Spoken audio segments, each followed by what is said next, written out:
To what would you give each moment in a day if you knew that you only get 4 unique and different days to shine? It is such an arbitrary number, 4 to be sure. But the parameters are set. You know the day of your execution or of your deliverance. This is a trial by combat. It's a day to define you, a day to test you, a day where all the torturous hours of training come together, where it's you, your gun, your preparation, your teammates, and your tenacity on display, dissected by your enemies, with your skill, your will to win, weighed and measured. It is your chance to prove to the world that in this small slice of place and time, that you above all others are to be remembered, to be respected. In the sport of paintball, it will come down to Sunday, the holy day, where you get to earn your place in the game. And in 2021, you get 4 of these.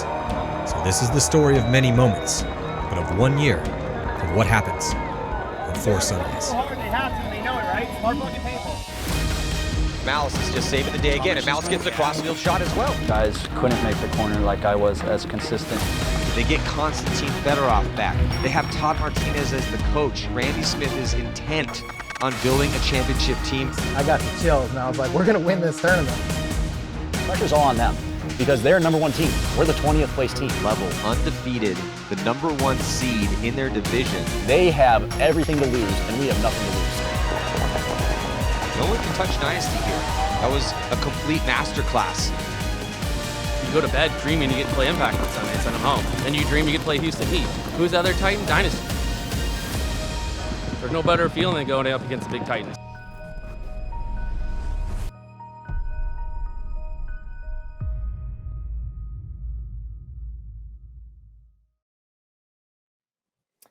Welcome to Go Sports Live. I'm Matty Marshall. I got Dave Pando here from Columbus LVL Up Sports, badass facility out in Columbus, Ohio. We're going to talk about his pro team, which has been making some waves here, man. This is a really cool story evolving in the game of professional paintball. And this is the type of thing that us old salty veterans like myself, us grizzled people, like to see. We like to see good stories. It makes my job a little bit easier when I get to sing the song like we're singing here for Columbus LVL. So let's jump into it here. So Pando, we're going to have Danny Schonauer on the show as well, too. We got Markowski, big pickup for you guys, paintball legend, Ohio paintball legend, teammate of mine from back in the day with Excessive. He's back on the squad. We're going to have him on the show as well. But yeah, just kicking things off with you. You're the prime mover, man. We always got to tip our hats and respect to the prime movers and the people that make things happen behind the scenes. You are the reason that Columbus LVL exists. So let's just start with that. We've talked about this before, but I think it bears repeating. Why the hell did you start Columbus LVL? How does that thing exist on the face of planet Earth? And how did you will this into existence? Well, sometimes you just you put yourself in the right position and put positivity out into the universe, and sometimes it comes back in a good way. I didn't start this team by any means. I built it, and they came, as the cliche expression goes. But the team existed, the group of guys existed. They were wanting to go pro. They wanted to team up with the facility like LVL Up Sports because they thought that would give them the best chance to do so. And they did. And here we are. So, just a little bit of luck, a lot of bit of luck, and, some networking, some relationships, and, a lot of good people helping out other good people. And that's why this team exists. And I'm very excited, of course. Yeah. And it's been a crazy story because, and this, I kind of want you to take me through this a little bit here. Again, we got Danny Schonauer coming on the show. He's become a big star for you guys. I do want to talk through your roster, though, just as we are just a couple weeks away from the Mid-Atlantic Major coming up next major tournament. You guys did not have the best showing at the minor, but you've had some really nice showings here and have become, it's interesting to say it, but when you guys are on, you're a top team now. And that's a really cool thing here for the sport of paintball. That, again, it was not your best showing, and this is a very difficult thing that we're doing here with the best teams and players in the world. But if we could just track back just real quick, take me back to 2020. Obviously, it was the COVID year, but no one knew it. No one knew that when you guys got things kicked off. You guys go pro, and obviously things did not go your way. But just kind of talk to me where your guys' head was at to start out your pro journey. Well, it's really nerve-wracking, very intimidating. You have a lot to prove, right? And you're naturally feeling self-conscious or, not nervous, really. I mean, it's just a lot of nerves. You're playing against the people you looked up to your whole life, and you're new and you're inexperienced. And obviously, the guys have confidence in their play, but you get your ass kicked a couple times, and all of that confidence kind of can go out the window pretty quick. So that's what happened. But the good thing about our squad is that we're Midwest guys. We know how to take our lumps. We know how to take it on the chin, and we do, and we have, and we did for a year, and it was very good for us to get our ass kicked in the beginning. I think because we were never going to give up with it. We never gave up. We worked harder instead of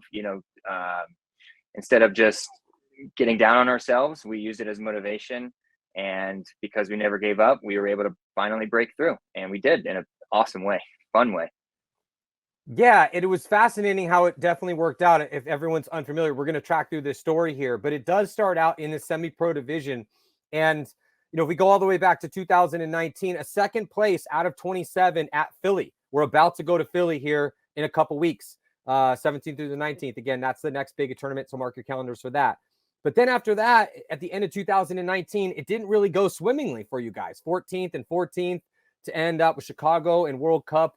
But then you guys go pro after that, and then lo and behold, another 14th, 14th places in a row for you. But, 14th out of 20th in your very first professional event after not knocking the doors down in your last two semi-pro events isn't terrible, as we well know, because it got a little treacherous for you guys once we got into, that second COVID year last season, the beginning of last season, which is where it got real dicey, but also super entertaining for us. Again, selfishly, I'm just trying to be entertained by some paintball after all these years, and you guys were definitely providing that in spades.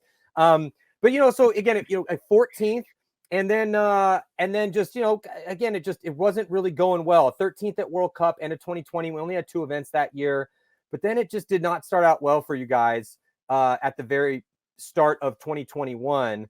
But that second event, though, something clicked. You guys were losing a ton of games, but then you ended up beating Houston Heat, who won that event.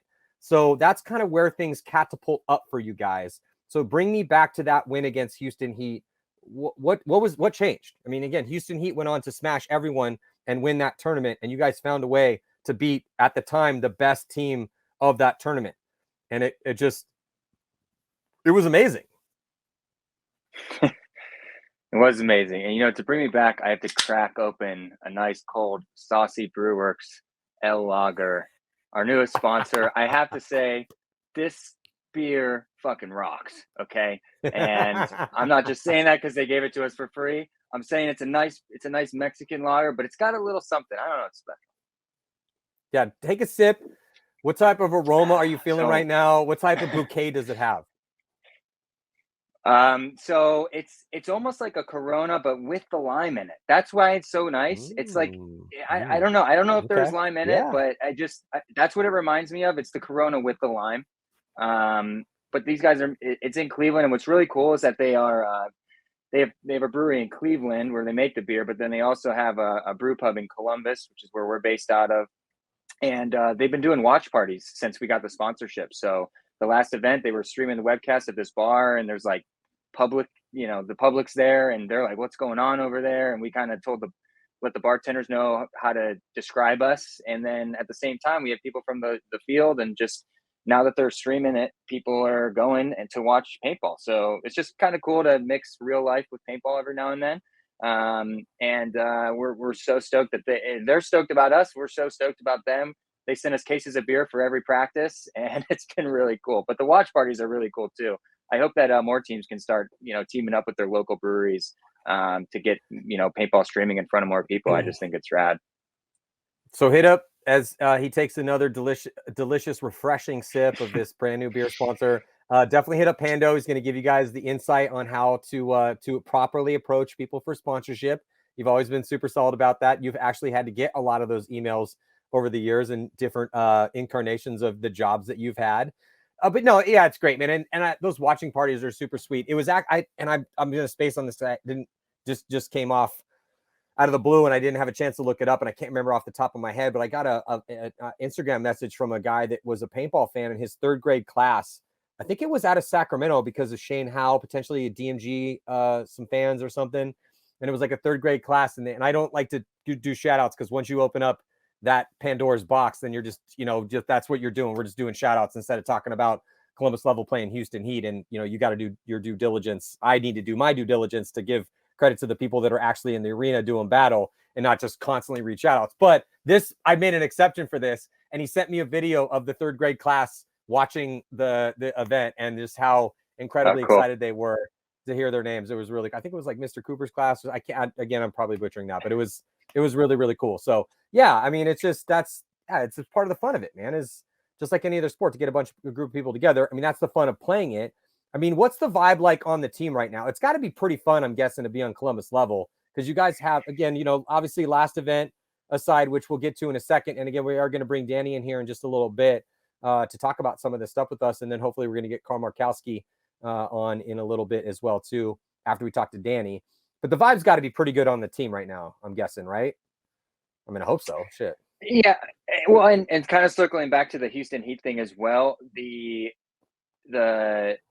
sort of changed our vibe after, we really got our butts kicked those first couple events. And we get to this Heat match, which is we're 0-3, we're playing Heat, we're not feeling the best about our abilities, but that event, we all just sort of let go. We let our guards down. Everyone just, it was nothing to lose, pedal to the metal, full send every point. And it ended up working out in a sense. I mean, maybe the sheer aggression or whatever it was kind of maybe caught Heat off guard. I'm sure they were going into that match probably overly confident, which was completely fair of them to be overly confident against us at the time. We hadn't won a match all year. But what was great was that, our guys, our starting 5 pretty much played every point, and it worked. Something clicked, whether it was, just strictly mental thing, or if it was an extra shot of adrenaline due to anger, whatever you want to call it. But something clicked that event. We still aren't 100% positive what it was, but really that one match, fighting through, getting the big dub, really completely altered our trajectory and has put us on this amazing path that we hope is inspiring to a lot of people, just showing that, it's a lot of it is mental. It's the same players that were getting 20th place is the same group of guys that got 3rd place. Oh my God, that are getting that got 3rd place, at the Sunshine State. So, it's I don't really have a clear-cut thing. We didn't change something specific. I think that the guys just mentally flipped a switch that they didn't even know they had, and it's been all positive ever since. It's just inspiring. It continues to be inspiring. Again, last event, yeah, things didn't go your way. I'll wait till we bring Danny in to discuss that. But the run you're on it's pretty awesome, man. I mean, you guys went on after really flirting with the bottom of the barrel, and us, behind the scenes and on shows, and everyone's talking like, as we always do, look, a team like we're talking right now, who's going to get relegated in 2022? Is it going to be DMG? Is it going to be Ironman? Is it going to be Thunder? Is it going to be Uprising? I mean, those are the bottom 4 teams right now. It's probably not going to be level with the 3rd place you guys took in the first event, regardless of the 14th at the Lone Star, doesn't matter. But so after flirting with the bottom of the barrel, you guys popped off a 6th at the Windy City, and you did it going undefeated in the prelims. You beat the Outlaws, you beat Impact by 1, you beat Damage by 5, and you beat Revo. And it was pretty nasty. I mean, yeah, you guys got beat up by X Factor on Sunday, but you made it there going undefeated in the prelims, taking that 6th place, getting not even have to play in the wild card round, and really inspiring a lot of people because it's like sends a message to everyone like this is possible. You look at what the Hurricanes are doing this year. I mean, we're seeing a changing in the guard. We keep talking about this on every show that I do, and behind the scenes in front of the cameras. It's just we are going to be cycling through players here the next couple of years, and who emerges on top after that churn. I mean, that remains to be seen. I mean, there's a reason why the best of the best are still doing this. Like we had Colt Roberts on the show last week, and Colt is 40 years old, and we have these guys that are approaching 40, still elite. some of them looking better than they ever have. It's just sending out these what's possible vibes to everyone out there. And then, so you take that 6th, you take a 12th, and then a 3rd place at the beginning of the year. And then heading into that, again, 14th place. We'll wait till we get Danny in to kind of talk about that last event. I definitely obviously going to get Danny's thoughts on all this stuff. But before we get Danny in here, Pando, let's just talk about that 3rd place finish. Definitely riding a wave. Cup didn't go the way that World Cup didn't go the way you guys wanted to. 12th didn't make a Sunday. But people, you were on everyone's radar at that point, and you are currently on everyone's radar. You're getting everyone's best game. No one's going to sleep on level right now. And then, but even knowing that, you guys roll into the first event and take that 3rd place. So that's what I'm saying. I was kind of joking. It's like, oh, it's got to be pretty good to be on level right now. You guys got to be feeling pretty good. And then maybe if we could just kind of, talk a little bit about the roster before we bring Danny in. I do want to talk to Danny about the roster as well too. Because when you look at your guys' performance, you beat DMG by 2. You beat Damage, who ends up, winning the 2nd event. But Damage is hot this year. You beat Damage. You beat up on the Ironman. You you didn't let him put a point on the board, and then you guys beat Infamous. So again, just looking outstanding. And then you beat the Russians, on Sunday, and then you end up losing to the Saints. Yeah. So it's just continuing to get better. Had to fight out of the quarterfinals again, get to the semifinals. It was nasty, dude. I mean, look at that hit list right there. You guys skunked the Ironman, longest running team in the game. You beat Damage, who won the 2nd event. You beat Infamous, took 2nd overall last year. I mean, dude, that's what I'm talking about. Like this is what's possible, ladies and gentlemen, with a little bit of belief and a lot of hard work. So, before we bring Danny in, talk to me a little bit about that 3rd place and the roster, because when you're talking about like, okay, well, like, why is this happening? Well, it's happening because you're getting contributions across the board. Your D side is looking outstanding. Your center has a big punch. Danny Schonauer is an elite threat, becoming an elite threat here on the Snake side. Now you're picking up Carl Markowski, who's been an elite threat since we brought him onto Excessive 15, 20 years ago. So it's you have from top to bottom in this roster elite threats, and some of these names like Chase Cranmer, he's had some badass moments. Adowiak's been awesome too. Lemon, Please been great off the bench. Sam Silberg leading the charge in some points on that D side. So kind of just talk me through this roster again before we bring Danny in, because I do really feel that people need to know these names a little bit more. I think that every single guy on your team is still underrated. Yeah. So, I mean, Danny's always going to get, he's going to get the most street cred just because he's the snake guy. So, the one in the snake is typically just racking up kills, right? Always on camera. And Danny loves that. He loves being, in the spotlight, and he tends to play his best Pando. when he's tested. Pando. Yeah. Swag. It's called the show tape for a reason. And his name is Danny Schonauer. I mean, come on, dude. He was tailor-made for this, bro. Are you kidding me? Totally. Yeah. Well, and he walks with it, and he likes to, he likes to look at the sideline. He likes to chirp. He likes to wave, and he makes it fun. He's having fun when he's in a dogfight with Keith Brown or the best snake players. He wants to go heads up against them. He wants to be both of them snake off break and see what happens. And he's a fun player to watch, and he's very exciting. And any layout that makes it. That where Danny can get into the snake, whether it's off the break or quick, if it's not an easy snake to make, but if the snake is makeable, that layout's a good layout for us, because if we get Danny in there and then Politi off the bench, I mean, those guys are fearless and they play fast, and they just want to get as many kills as they can as fast as they can, which is what you want. So Danny's is going to get the most notoriety from this, but when you go through our roster, talk about underrated. Behind Danny, you have Corwin Weber, who, he's from Colorado Blitz, but his pickup has been so substantial for our team. And he's an elite closer, an elite shooter off the break, high survivability. And if you really pay attention, Corwin has a lot of points that go unnoticed where he's winning points for us.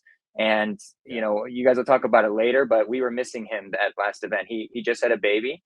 Just had a baby boy before the event at Giant Sports. So that, he plays every point. And that layout, he's also a center punch guy. That layout was made for him. and we were really missing him that last event. And I promise you that if we had Core win that last event, we would not have gotten 14th place. But we have a deep roster, and that event was supposed to be a learning experience for everyone. That's where you saw Chase Kramer playing a lot more. He sort of acted as Corwin sub.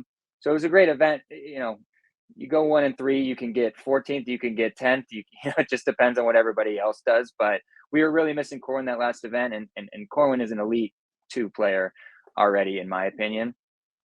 Our team strength, if you ask, Coach Robbie is shooting off the break. Of course, we have killers, but again, if you're paying attention, we win a lot of points off the break, and especially when we're playing hot, like we were at Sunshine, we get a lot of kills off the break, and that's our strength. And that comes from Matt Askren and Josh Lemon a lot, mainly. That's our 3 and our 2 on the D side, but those guys are elite shots off the break. Askren won a 3-on-1 against Houston Heat at the Dallas event. He's they're just killers, and Lemon is our team captain.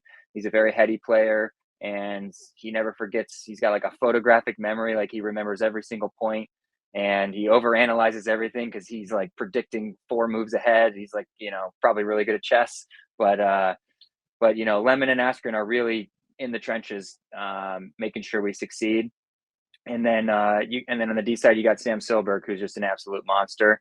The best athlete on our team by far. And he's not hyper aggressive. He's more of a methodical player, but he's quick and he makes a lot of right decisions. And he's very disciplined. He tends to not, he doesn't get shot playing sloppy. He's a survivor but also a murderer. And our roster's deep. We roll with 10. Obviously, we have Carl now, so we do have 11.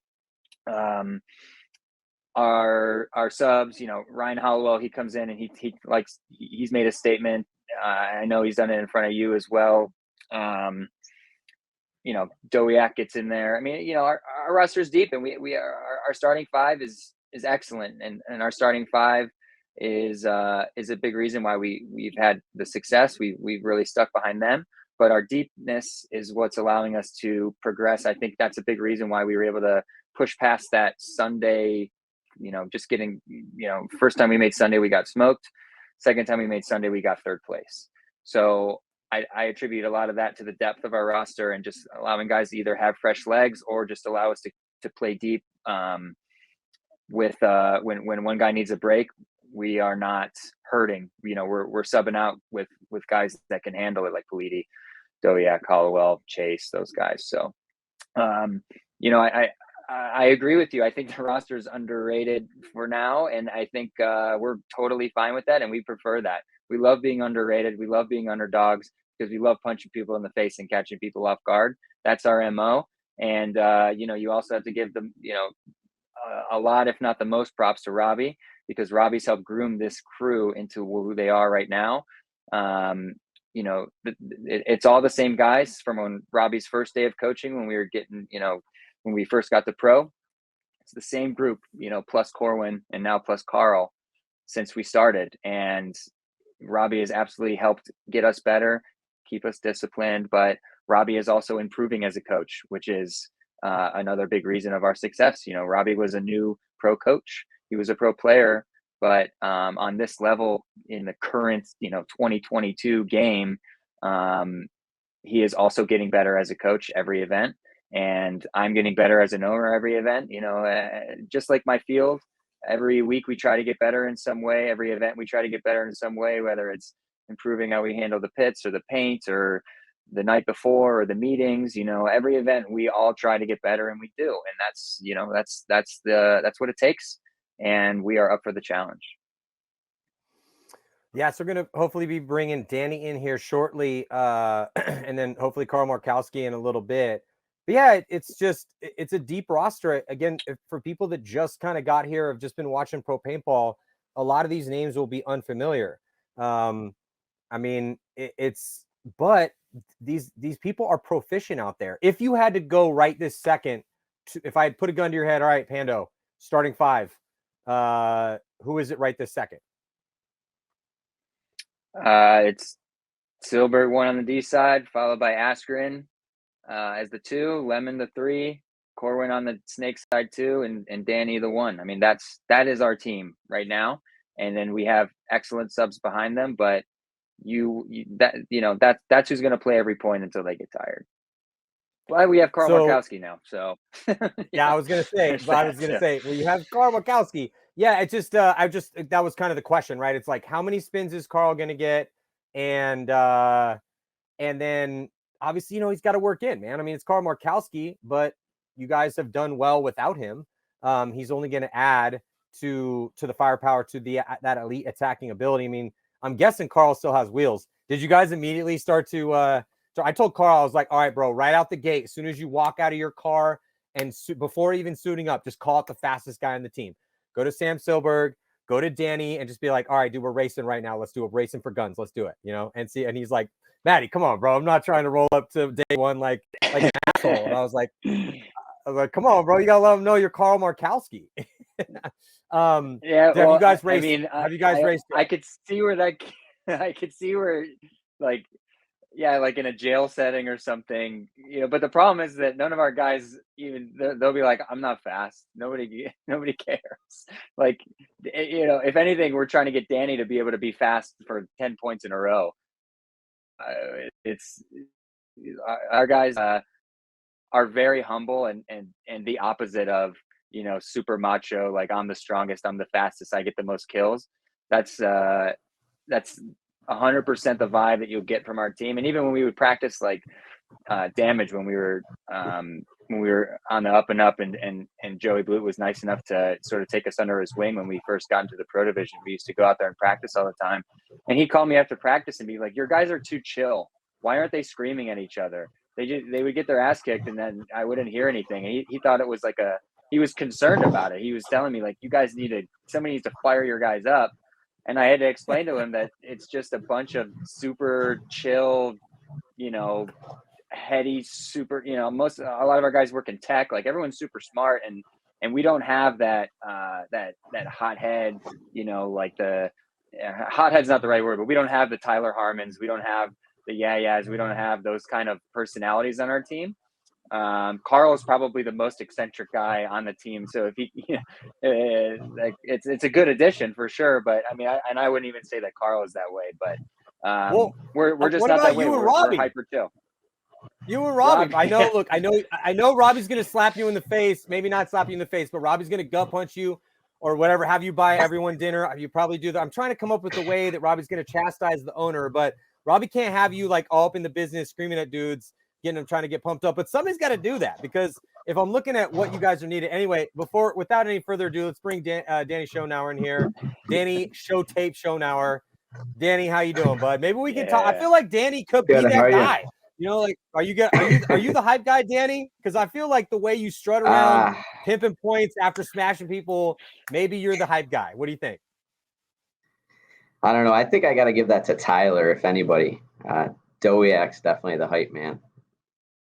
Yeah, he pumps us up. Actually, what happens, Matty, is that Danny gets the other team hyped up, trying to murder us, and then we have to back them up. We have to, we have to defend our Danny. Well, yeah, Danny, I think like we got to start with that right out the gate. Obviously, we got a decent amount that I want to throw your way. We're gonna have you and Pando on here for a little bit before we let Pando go. It'll just be me and you, and then we'll bring hopefully Carl Markowski, as long as he gets the new fridge hooked up in time.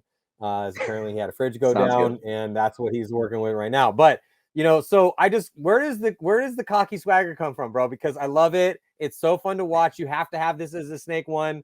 You're definitely getting to that elite status, or to be honest, Columbus level would not be where it's at if you do not have somebody that everyone is scared of in the snake. Like, look at Dynasty's resurgence, right? Yes, you have Marcelo Margot and Ryan Greenspan playing absolutely outstanding. You have Dalton, who's been hit or miss with the injuries. He's been always hit when he's on and he's healthy. But Alex Frazier and Mike Urena going off in the snake, with Blake Yarber doing the things he's doing in the center. So you guys have your center punch, right? Pano just broke down that starting five. But if you do not have Mike Urena and Alex Frazier playing their goddamn asses off the past year and a half, and doing, and Mike's been this close to winning MVPs, and Alex Frazier has at 40 years old, it's impressive. If you do not have an elite snake attacker that is going out there and stacking up kills and playing the field the way it's supposed to be played, dictating the pace of the game, you're going to struggle out here. And I don't care what division you're in. You're that guy for Columbus level. Where did you develop that game? I just, that'd be my first question. I mean, honestly, I don't know that there's a spot I really developed it. Over the years of playing divisional paintball, I went back and forth from playing snake side to D side. And then when we picked Sam up, me and him both were playing D side. And Robbie's like, no, you can't play D side with Sam. You got to go to the snake. So I was like, all right, well, I guess I'll, do what I can. But I think just years of playing divisional paintball and, being from the Midwest, no one really noticed Ohio as paintball, anything really. So, over the years of just playing through the divisionals and never being noticed, it's kind of like, all right, well, I know I'm better than some of these guys, but, no one ever notices us. So, then it became a point where finally we got onto the big stage, and now it's like, go and have a good point against the best in the world. And it's like, that feels great. But also it's like, I feel like I could have been doing this for a little while. So now it just is even better. Right. So I don't know, it adds a little bit, but also I think it helps fire up the guys too. I know it fires me up personally when I have a good point or, walk around with a little bit of swagger, as you guys like to call it. So, just try to. Well, hold on a second. Would you not call it swagger? Up. What word would you use to describe it? Because I feel like it's pretty swagger-esque. I don't know. You tell me. What should I be calling that specific saunter that you do after you blaze through and get it like a little 3-pack and win a point? Like what would you call that? Yeah, I mean, I guess I would kind of have to call it that.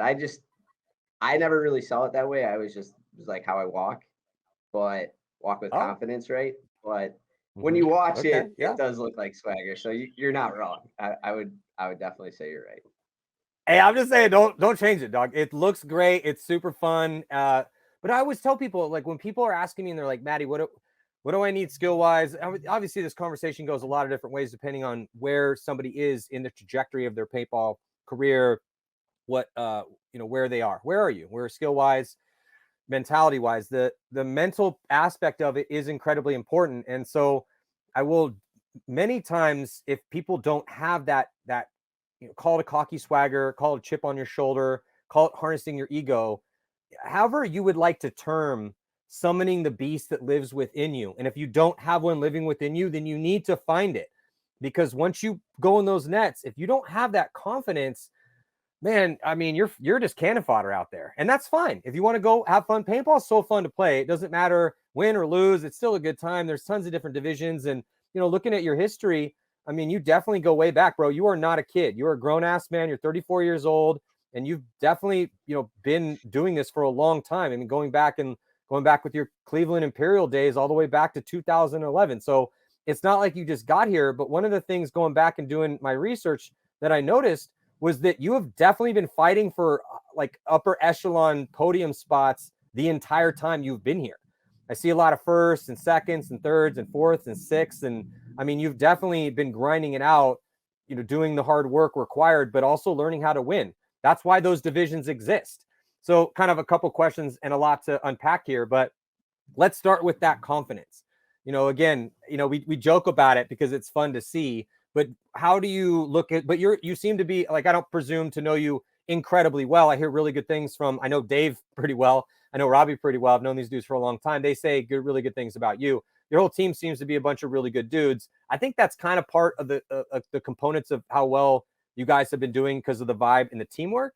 But, talk to me a little bit about how you summon the beast, because like when I talk to a guy like Oliver Lang and how he did it so at the top, arguably the best of the best in many people's books, but asked him why he retired. And he was like, it was hard for me to summon the beast. Like I couldn't get the demon out. It was hard for me to get to that part of my brain because I'd been there so often, so much.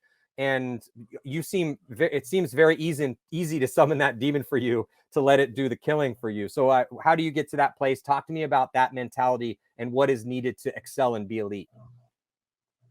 Yeah, so I mean, honestly, playing pro paintball was always a dream, right? I mean, every kid that plays paintball at a competitive level, they want to play pro. I think actually getting to the pro level actually made it easier to summon it, as weird as that sounds, just because I'm just there to have fun at the end of the day, right?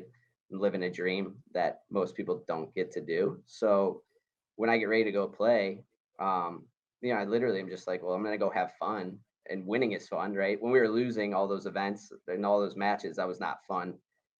So it got to a point where it was like our backs were against the wall, and it was like, all right, well, now we got to fight out of here. So that was another big thing, right? Is I like the fight. I like to be kind of back against the wall and, punch someone in the face, so to say, in that regards. But, ultimately just having fun and being able to do it with all my friends. That's a really big thing too. And at the end of the day, right, we've all done this with each other for a really long time, played together, and being able to go out there and, work with my friends. These aren't just people I just met, within the last year or two. Outside of like Corwin and now Carl, most of these guys I've been friends with for the last 10 plus years. So to be able to go out and do it and, at a high level for them and just kind of like guy next to you type mentality. I mean, I think that's really the biggest thing, but, ultimately just having fun and getting to, I don't know, when we get ready to play like the first point of a match, Robbie's like, where do you want to go out of like a couple spots? I'm like, I usually want to go to the snake, right? Or go somewhere far. Cause it's like, that gets my blood flowing. And I know like if I can get there, maybe get a couple of kills, that's going to help my confidence for the rest of the match. And then I know it helps the rest of the team. So that would probably be the biggest thing. Pando, before we let you go here, just a couple more questions.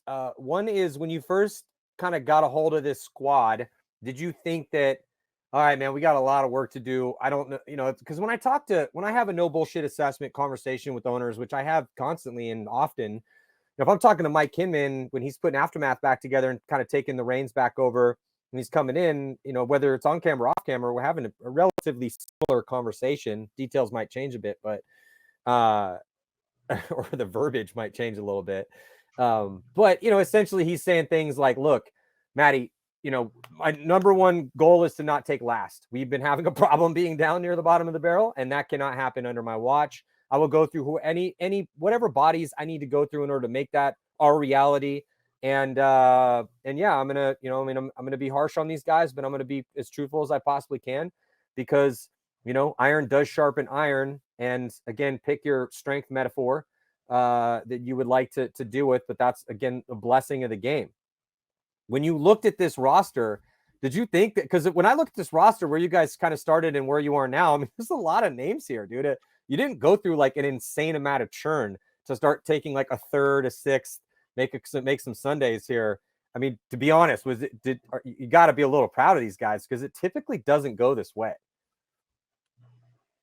Oh, insanely proud. The coolest part about all of this has been, like you're looking at Cleveland Imperial from 2011. That was me and Danny were teammates back in the day. Like I was those 2010s, those early 2000 events. Like I was playing college, but I'm from Cleveland. Me and Danny, grew up near each other. I mean, the only difference is that I opened the field and they kept playing, right? So when these guys win and when I'm in the pits, it's as much as I want Danny to go out and get kills, and because I know he's doing it for his people. I mean, he's doing it for me, just like I'm paying the entry for him. And I mean, it's just it's complete synergy all around. And I think that's a unique aspect of our team, is that it's not just like, the players are all playing, but I opened this field and then they came here. I mean, it's just we've all known each other our whole lives, and so we're getting to do it as a team, both from player to coach. And I mean, me and Robbie go back to college. I mean, all of us have just known each other forever. And so, I mean, proud doesn't even do it justice when, I mean, that third place event, I mean, beating the Russians on Sunday, I mean, I've worked for Die Forever, and, the Russians have always been the Russians. And it was just a very special moment that I will never forget. And I know those guys, playing on the field and doing it, they'll never forget it. Robbie coaching it, he'll never forget it. And it just, all those little moments that, some of the elite teams I'm sure are used to, I think they mean a lot more to us. And that's why we are able to get this like bonus adrenaline rush and bonus confidence when we do it, because all of those little moments are I don't know, just shared in a much bigger way, because we're family. We always have been, and we will be forever.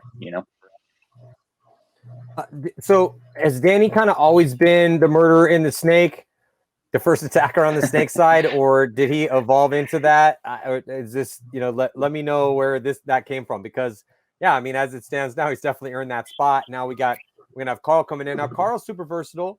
Danny, I'm not saying you're not, but you guys definitely, I think that's the one thing I would advise you on, is that I do think that you guys need to maybe throw guys in different spots occasionally to be a little bit less scoutable. But you can't really, fault how you guys are going about doing this, because if we look at this last, again, not the 14th place, and Dave, before we let you go, I do want to get your thoughts real quick on that. And then Danny, we'll let Pano go, and I'll get your thoughts on it too.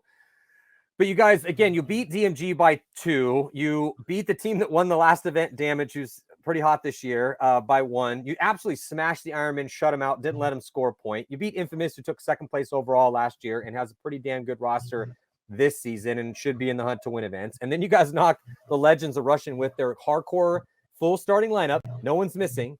And knock them out, beat them by 1, and then only lose to the superstar team, the Saints, who were on 1, by 2. I mean, Jesus Christ, boys. That's about for an up-and-coming squad, I mean, that's a run right there. If that doesn't give you confidence, and anyone listening to this coming up the ranks confidence, go look at this roster, see where these guys came from. Go watch their story. It's insane. Like, that's badass, dude. That's why we play this game. Like you play paintball to have moments like that. So yeah, Pando, I mean, just real quick, what do you think about this thing moving forward here? I mean, are you going to keep, yes, you just picked up Carl. Are you going to, and you're at 11 right now. I mean, where do you see this roster going? Well, we picked up Carl. I mean, we've always been talking to Carl, but Carl makes the most sense for us because he's local. He's Ohio. He's the same as Danny. As he was on another planet when he was a kid. When Danny and I were playing divisionals, Carl was murdering people in pro, right? But Carl's always made a lot of sense for us just because of how local he is and how it's been a tough journey to get him to be able to play again. And so we're very honored that we were right place, right time for him. And, we're not a money team. We're not Houston Heat. We're not Impact. We are who we are. And we're always going to be who we are, because that's what makes us that's how we are successful, is because we are not out buying players and, just doing the stuff that some other teams do.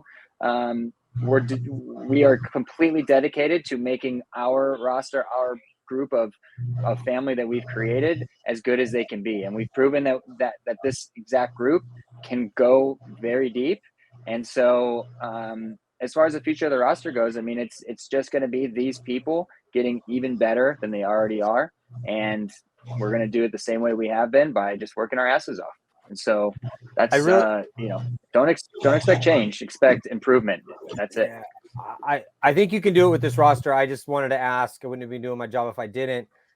When you look at this hit list of teams that you've beaten recently with the roster you have, and you pick up Carl, as much as the hot one, the microwave is going to be excited to get in the mix with you guys. It's going to make everyone better. You need to have people putting pressure on everyone. You need to have a Carl putting pressure on Danny, switching things up a little bit, and just, yeah, it's great. And as well as the guys off the bench just played. So anyway, Pando, you're doing a hell of a job, man. I just tip my hat to you, and just a ton of respect. We're going to let you go. I'm going to talk to Danny here for a little bit, and then we're going to bring Carl in. But yeah, dude, take a sip of your delicious.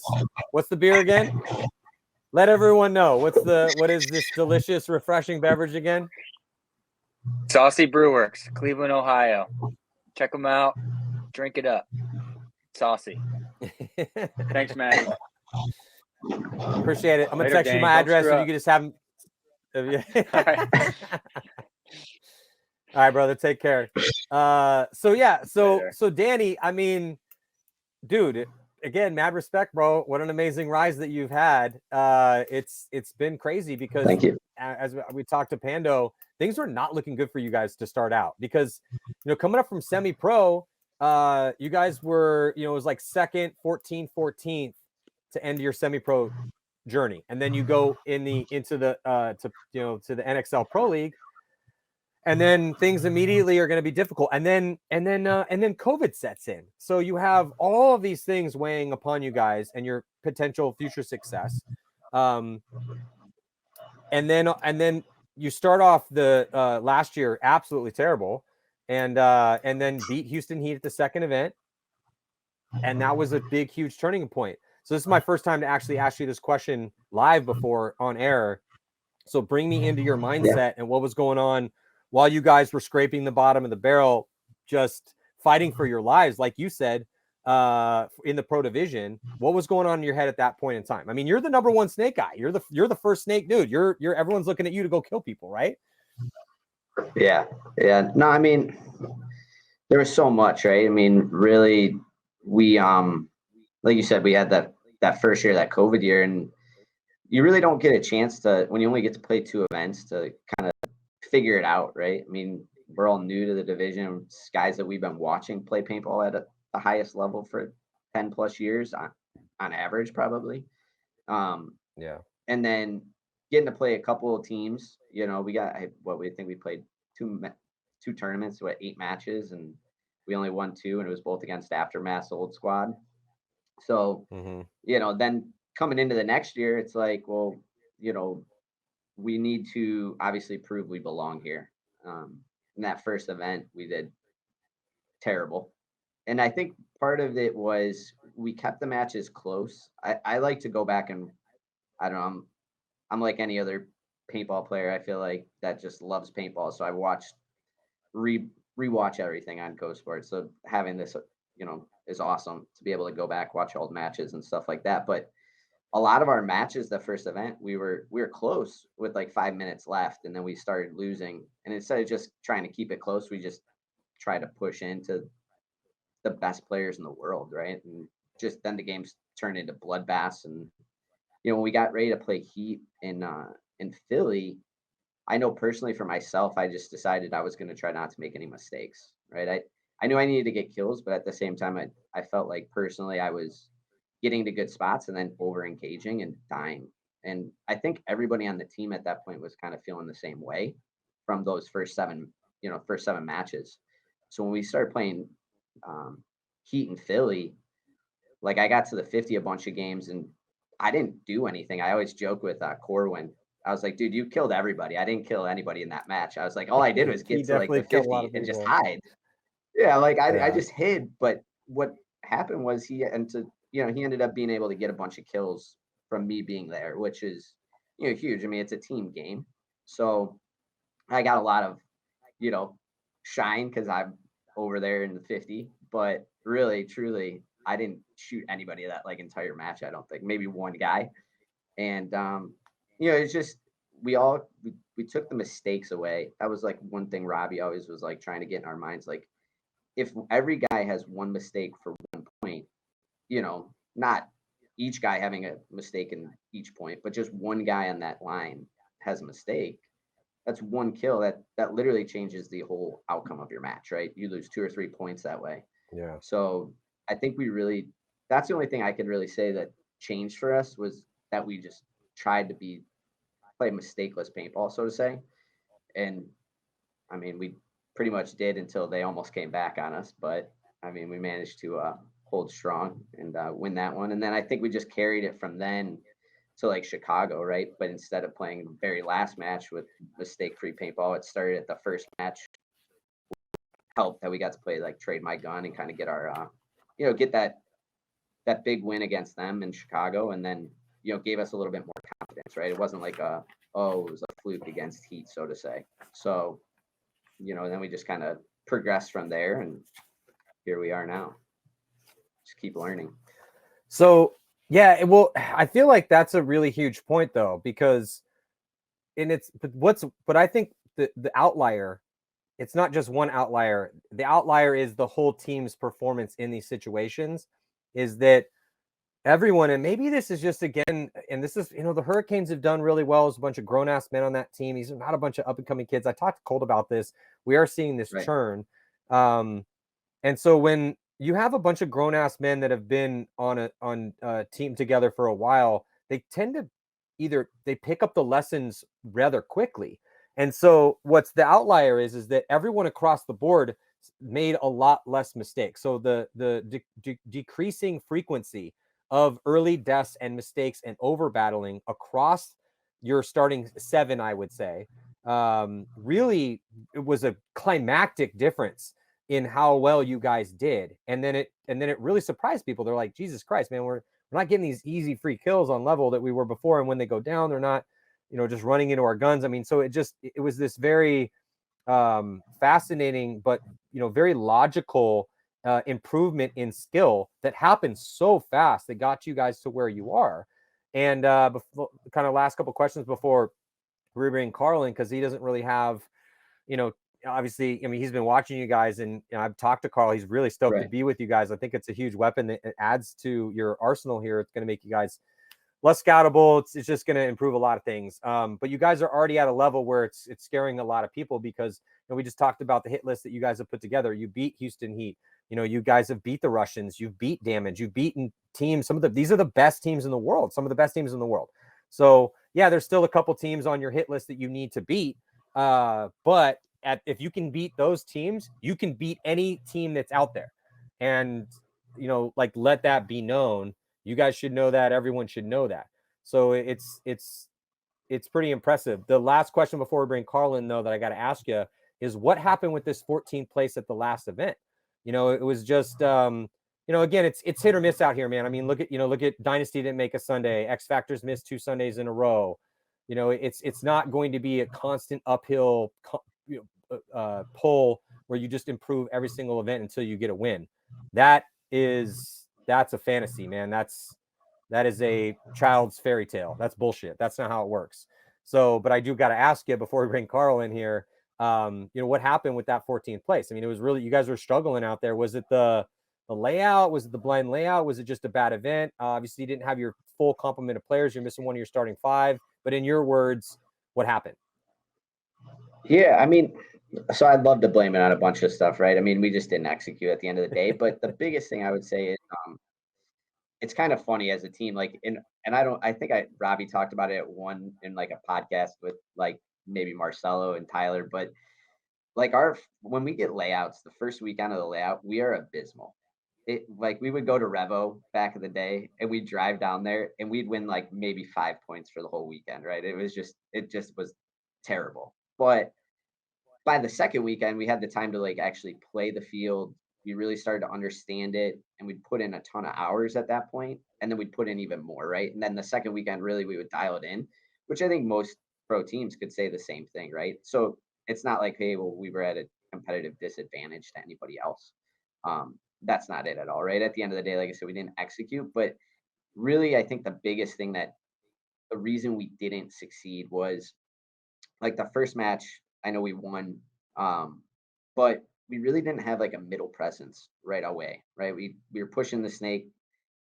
Justin and I were both pushing really fast on that side, but then we noticed that like NYX was putting like Harris up in the middle, right? And he was kind of slowing us down a little bit. We were like, hey, maybe that's how we should do that too. It seems to be working, but it took us probably, finishing that match and then even losing to ML Kings pretty bad, and they just murdered us in the middle, really.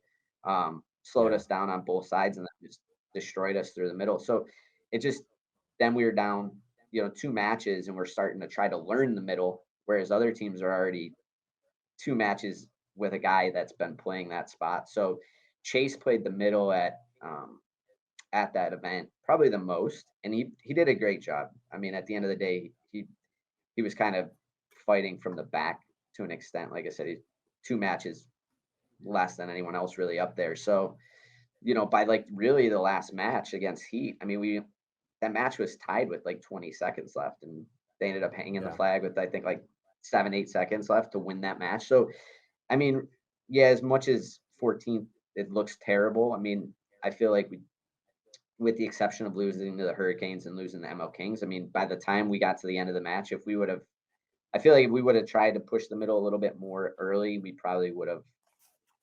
might have won that Hurricanes match. The kid that plays the middle for them, I think his name's Stuart. We played them in semi-pro a bunch of times before we ended up getting the pro spot. Stuart Ridgel. Stuart Ridgel. He's legit, dude. Yeah, I'm trying to grab your he was guys' one of their. Yeah, go for it. Sorry, I'm just looking at your Oh numbers. no, you're good. You're good. Yeah. First event. So yeah, Stewart, he was nasty for them in semi-pro when we were playing against them. So we knew he was going to be good, and I mean he literally dismantled us. You know, all props to him. I mean, he played great that whole event from what I watched, and you know, I'd love to say that we probably would have won that match if we would have tried to push the middle from like the first match more. But you know, like I said, he was playing great, so it's still a crapshoot, right? I think we lost by 2 or to them that match, and then yeah. like I said, So if we could just so the Heat match was incredibly close. Again, you guys in Heat just match up great. It seems like really close matches for the most part. But you lost to Heat by 1. So your plus minus was 18 points for and 25 against, a -7. But if you take off that ML Kings beating, where you guys lost a mercy rule, then it was a -1. So because all the other games were close, you beat NYX by 2, you lost to the Hurricanes by 2, and then you lost to Heat by 1.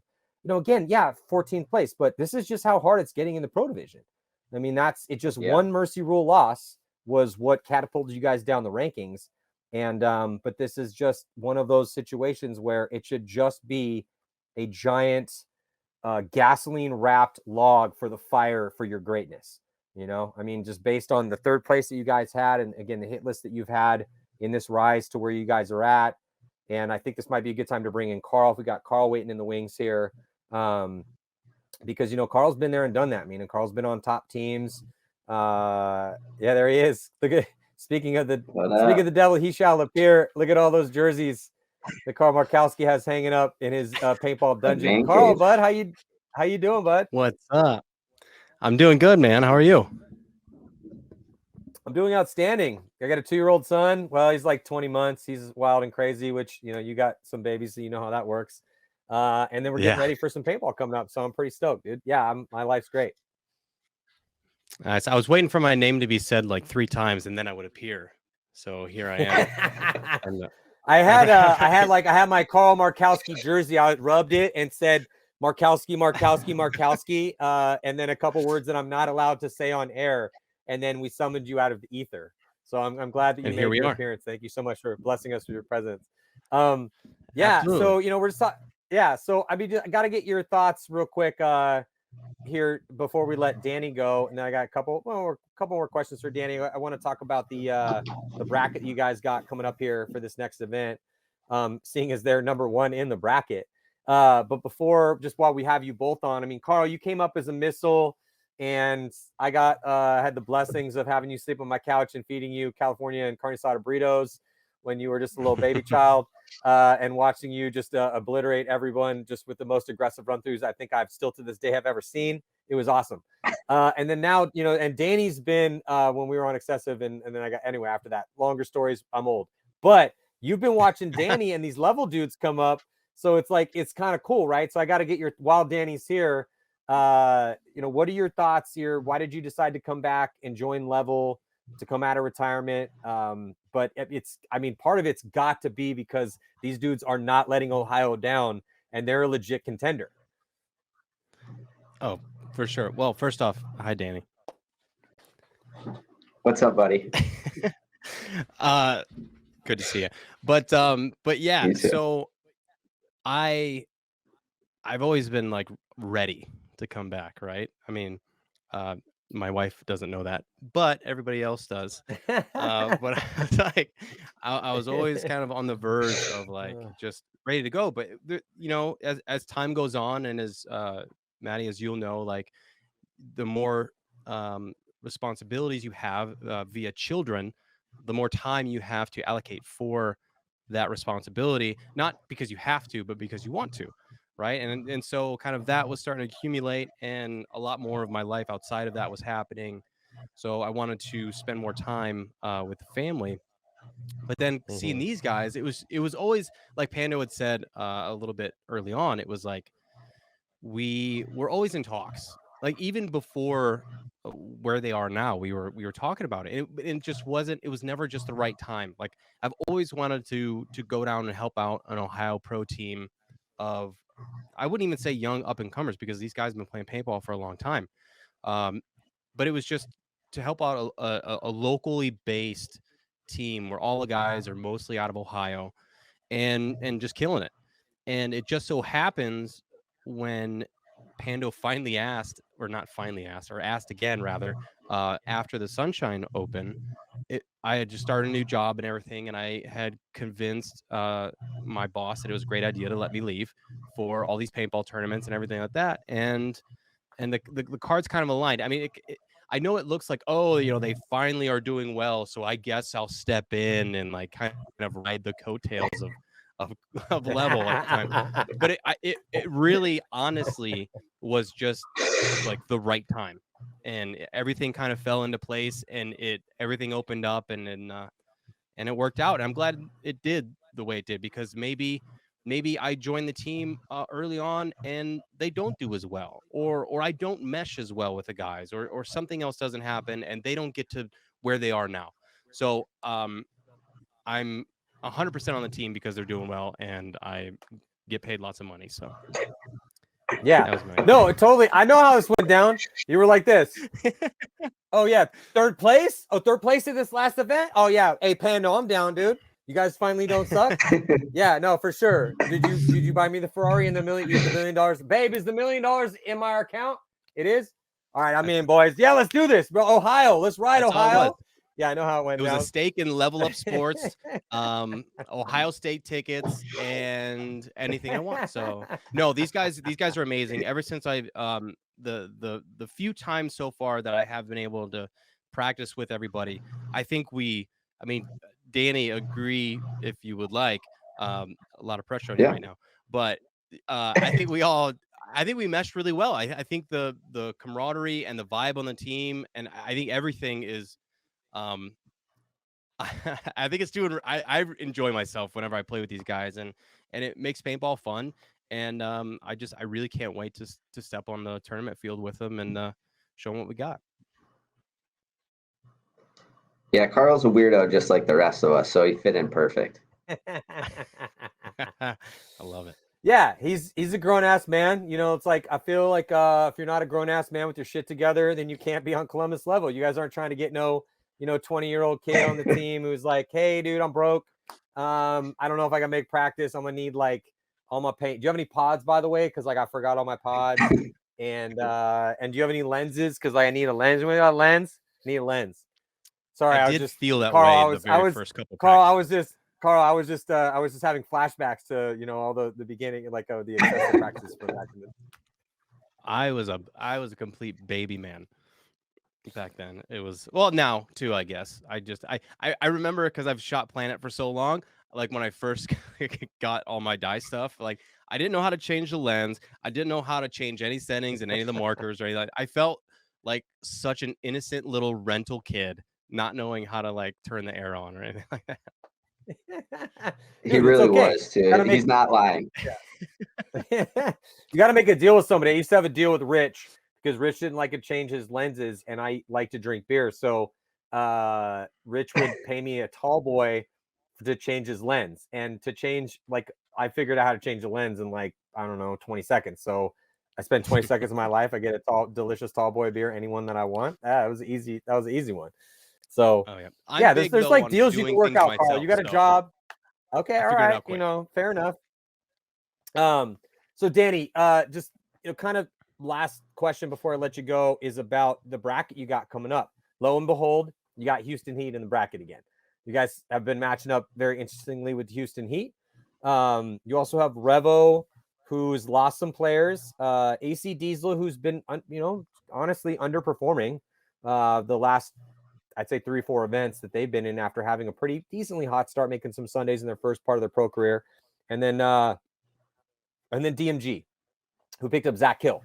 And they are fighting mightily to not be in last place, which is where they're currently sitting. So that is your bracket. Thoughts before I let you go? Yeah, I mean, I guess I'll start with DMG. I mean, that being in the same boat they were last year, that's a dangerous team to play against. Doesn't matter, that they're in last place. I mean, look at us last year, right? I mean, when your backs are against the wall, you're going to do pretty much anything. And we had a pretty close match with them at the Sunshine State match. or Sunshine State Major. We had I think we beat them by 2. So I mean, they're like you said earlier. I mean, the pro division itself, from top to bottom, the top is the top, right? I mean, it's always going to be, but even the bottom, it's not like you're, going in, you're like, oh, it's an easy win, right? I'm sure teams probably felt that way about us last year, the first 2 events, and then, obviously we turned it around. But I mean, they're going to be a good team, so that's going to be a bloodbath match, I'm sure, just because they kind of play the same style as we do, right? Just try to punch you in the face. Diesel, I mean, we played them in semi-pro a couple of times, and I was actually surprised, like you said, that they didn't do as well. It seemed like the first event, maybe they're missing some guys. I don't think like Clint was there, but he was at Dallas, that Lone Star event. So I'm guessing he's probably back, or I don't think he's going to be back. And just so everyone knows, for Diesel, since they went pro, same with you guys, 2020, 11th, 5th, 6th, 10th, 3 Sundays in a row. But then the past 4 events has been 14th, 11th, 15th, 13th. So it's just been very disappointing for them. And that's a team with a lot of hungry talent. And you could say that about almost all the pro teams, but they're very disappointed right now. They're hungry for it. Oh, I'm sure. I mean, we played them our second event in pro, and they just beat the brakes off us at World Cup that first year. And I mean, they're a good team, right? Mark's done a great job with that team. I mean, they didn't get to the pro division. They didn't earn the pro spot for no reason, right? I mean, they're a hungry team, like you said. And, I don't know if Clint will be here or not. He's nasty. He's one of their best players, obviously. And he changes the whole dynamic of that team, I feel like. But, that'll be another good match. That again, they play a little bit different than we do. At least seems like they're a little bit slower, methodical team, which sometimes that gives us a little bit of hiccups. But, that's going to be another good match. I'm looking forward to playing them again after we lost to them the last time. Hopefully we can do what they did to us to them. And then obviously Revo, we've been learning from those guys for, I don't know, 8 years. We've been going down and practicing them until we got to the pro division. And now we seem to match up and have to play them. I think this is like the 3rd or 4th time we've had to play them since we've been pro. So we haven't been able to really get a chance to go practice them, but that's a fun team to play, right? They still have our number. I think they will beat us more times than we beat them. So I'd like to, I think we'd all like to even that up. And then obviously Heat, I mean, they're Houston Heat. They're one of, if not one of the best teams, obviously, in the world for the last, 8 years at least. I don't know how long they've been playing pro, but they've always been the top. But they're a fun team. I mean, I think as a team for us, I wouldn't say that we play up to our teams, but it seems like the top teams, like you were saying, like the top 10 teams in the world that we've started to be able to beat. I mean, we really just start to play up to their level. And I don't know if it's a little bit of them playing down a little bit, but those are fun matches, at least for myself. And I know the other guys, the same thing, like playing damage. Like, I just love getting to play those guys, because it's like, I've watched these guys play paintball for 15 years at the highest level, and, to be on the same field. And, I consider those guys friends, not just like idols or anything like that. Now I can say that I'm friends with a lot of those guys, and it's fun, right? But Keith Brown, at the end of the day, me and Keith, I love Keith. But He's great. Keith is the man. But yeah, I mean, he's going to be a fun match. I think, like you said, we've had a couple of really close ones with them, so hopefully we'll have the better of them this time as well. The repeat at Philly, but we'll see. Yeah, 11th year pros, or 11th year that they've been pros for Houston Heat.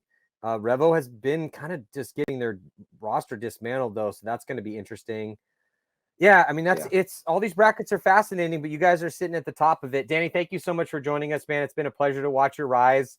You are absolutely an elite threat right now, bro. I really feel that if people have watched Level play, then I don't think you can argue with that at this point, because of who you guys have beat. And if you're playing Level and you can't shoot Danny out of the snake, it's gonna be a rough day for you.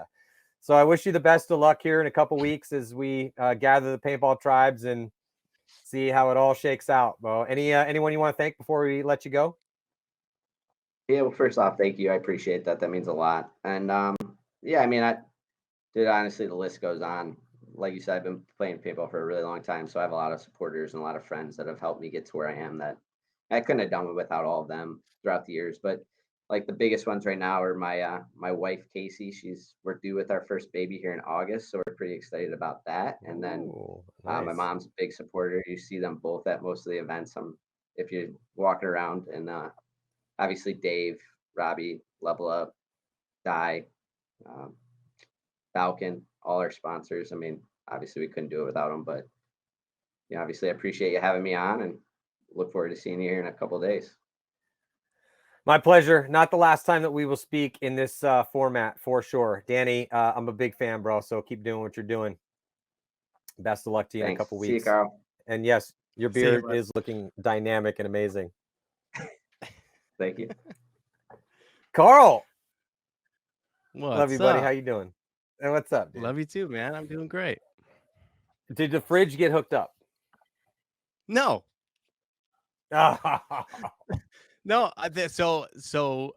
Quick Well, short we story. won't keep you was too that long. We won't keep you too long. So online it said that they had one in stock.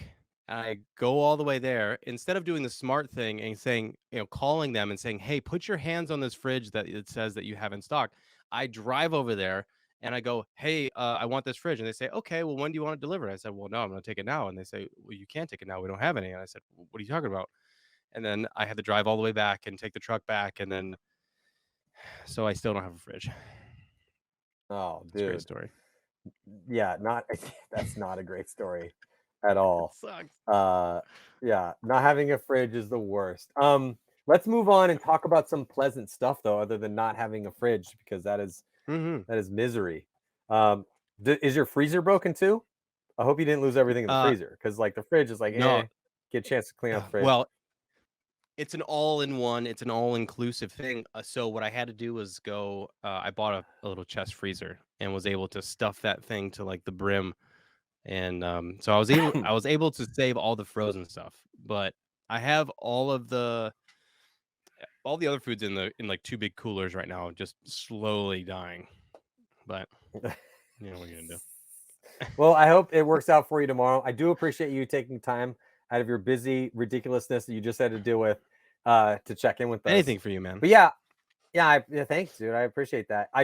So I was so happy though when I got the call from Robbie. He's like, "All right, we have some news to break," and I was like, "Okay, cool, man. What's the news?" Because this does happen to me with my job, decent amount. I get calls or text messages from people, and they're like, "All right, this is about what's about to go down." I'm like, "Okay, cool. What's the deal?"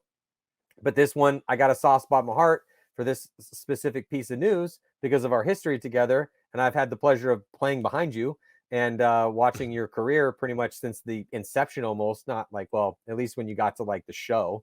But yeah, he's like, "Dude, Carl has decided to come back. He's coming out of retirement to play for us." And I was like, "Get out of here, bro. Are you bullshitting me right now?" He's like, "No, Carl Markowski's coming back. We're picking him up. It's on." I was like, "Hell yeah." That's awesome. So I was really happy about that. So what was, I mean, I know we kind of dipped our toes in this a little bit, but like because I didn't know if you were going to come back because you got kids, you got a job, you got a lot going on. Was it the fact that it's because just so much easier? A legit team finally came out of Ohio. You can sleep at your house, drive to practice. Maybe you don't have to get on a plane and fly to Texas or fly to California or Florida or wherever. Pain in the ass, man, when you got a lot of real life stuff going on and you've been doing it for 20 years.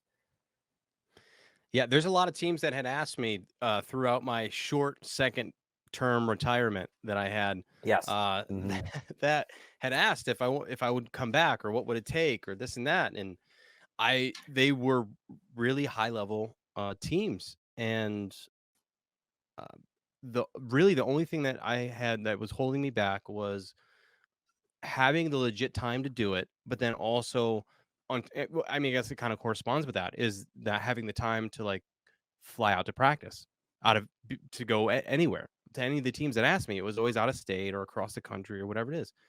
And it's just, you don't realize now with a family and well, you don't realize when you don't have a family and you don't have all these responsibilities and everything like that, all the time that is actually taken up to play, all the time that's normally taken up by would be taken up by family, like the weekends that you're off, especially if you have a 9 to 5 job and all these things. So where you're like working throughout the entire week. I don't get home until like 6:30, 6:45, and then going for a whole month, I'm going on the weekends going to practice. You know what I mean? So it's like, I'm if before when I was thinking about it, I was like, I don't have time. I can't because traveling somewhere, trying to get back on Monday for work and everything like that. It's just not feasible. Recently, it was a doable thing because the kids are finally at an age where they're a little bit more, self-sufficient. My son is 6, my daughter's 3, going on 24, I want to say, something like that. And she is off the wall, and my son's a sweetheart. But it's just now we're able to kind of free up some time, and they can also maybe go see dad and watch him play for like maybe a half hour, and then get completely bored and want to do something else. But they're able to do that, right? And it's not taking 100%, attention all the time. So once that happened, and I was kind of, I wasn't quite fat yet. So I was like, okay, well, I guess I'll come back and I'll see what I can do. You're never going to get fat. Stop joking around with the rest of us people that actually can get fat, bro. You're never going to be fat, dude. It's never going to happen. I don't care about the That's like the 8th sign of the apocalypse. Hey, ladies and gentlemen, I don't mean to talk over Carl, but I'm going to do it right now. Just give me a second here. If Carl Markowski is walking around fat, dude, load up the kids into the truck and drive for the hills because the apocalypse is coming, dude. Jesus is going to blow his horn. It's going to be bad. The horsemen of the apocalypse are going to ride through. Carl's not getting fat, bro. I'm telling you, it's not happening. All right. Maddie Jesus I'm over just here. saying, dude. It's not happening, dude. You're not going to get fat. You have that weird. I agree with you. Happen. How about that? I agree with you. I agree to agree. And, but X-Ball, it's definitely harder than what it was, I feel. Yeah, it's just you don't like do it, playing these 10-mans and stuff. I wasn't completely shying away from paintball during this little stint of retirement that I had. I was playing like 10-mans here and there, and I was playing front, and I was playing kind of mid and all these positions that I normally would on the field. So I never really kind of regressed as far as like, I wouldn't even say regression as moving back, but just like taking it easy, because I would still, whenever I was on the field, I was like, okay, I'll go here. Obviously if there's younger guys, it's like, okay, you go snake, and then I'll follow up, or I'll like go somewhere else. But I always ended up down the field somewhere very, pretty quickly. But it's just, X-Ball, there's a certain demand on the body and for just time in general that you have to dedicate. Because if with the 10-man stuff, you can kind of, you can bullshit, you can go here or there, you can kind of like it's a lot of leisure time. But with X-Ball, it's like, it's just nonstop. And not that it's changed greatly, but I've just gotten older, and it's just not, it's How quick, old are man. you now? These guys are quick. I'm 48. You're a bull-faced liar, because I'm 44 and I'm way older than you. So how old are you? You're not even 40 yet, dude. Look at the dynasty guys. Get the fuck out of here, Carl. You're 36 years old. You were in the prime of your life, dude. I know you've had some knee problems and you've definitely tortured your body. I saw it firsthand, so I can definitely co-sign on the fact that Carl's put some miles on his body. I literally watched it happen. But 30, I'm telling you, dude, like you're still on the edge of the prime of your life. It's going to get a little harder here in a little bit. So I'm really glad that you decided to come. Because, yeah, dude, you can play 10-man until you probably play it to like 85. And we got a chance to play. We played in the All-Star game together. Team Moorhead versus Team Frazee. That was pretty sweet. And yeah, I know you've been getting your 10-man on. But yes, I'm happy. This is what I'm saying. It's just, you were one of the most fun players to watch play. I'm not just saying that because you're on the show. I'm not trying to hype anything for this. and if this is like authentic, legitimate, you were one of the funnest dudes I ever got to see play the game. It was so fun to watch you play, because playing behind you, I just never knew it was going to happen. Because we'd be like, okay, Carl, go here and then look this way. And then like, if a couple people die, I don't know, just make something happen. Feel it, brother. And you'd be like, okay. And then sometimes I'd be shooting down, and we'd shoot a couple people, and I just look over, and then there you go, like a bunny, just hopping down the field, just with a gun, just murdering everybody. And then we just try to catch up and, shoot the rest of the people, just playing cleanup crew after you went through. So it was super fun to play with you, and then to watch you continue to play, because you just have that rare, can't teach burst speed and that aggressive tendency that we're always trying to get from people to, to burn into their brains. But yeah, so again, that just leads to my next question. Before we go any further, though, I was able to do all that because I was playing in front of some of the best back players in the game.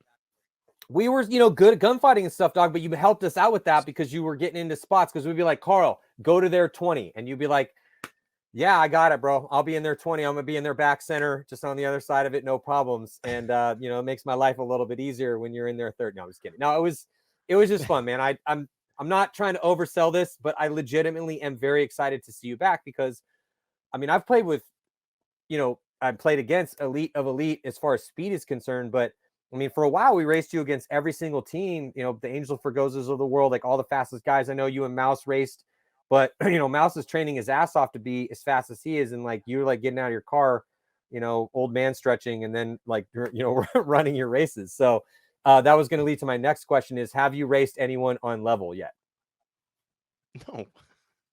No. You got? No, I'm not telling you. Got to do it. Well, I have coins. I have some coins if people want to race. Like we can do that.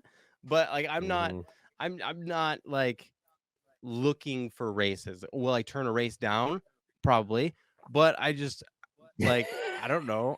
I'm not interested in racing. I really just want to play paintball, because also I feel like, and I think I've told you this before, just racing in general, just racing in a straight line, like it's not fun to me. Like building the speed up and like having that during a game and playing paintball with the speed and everything like that, like that's fun for me, and that's where I get the enjoyment out of.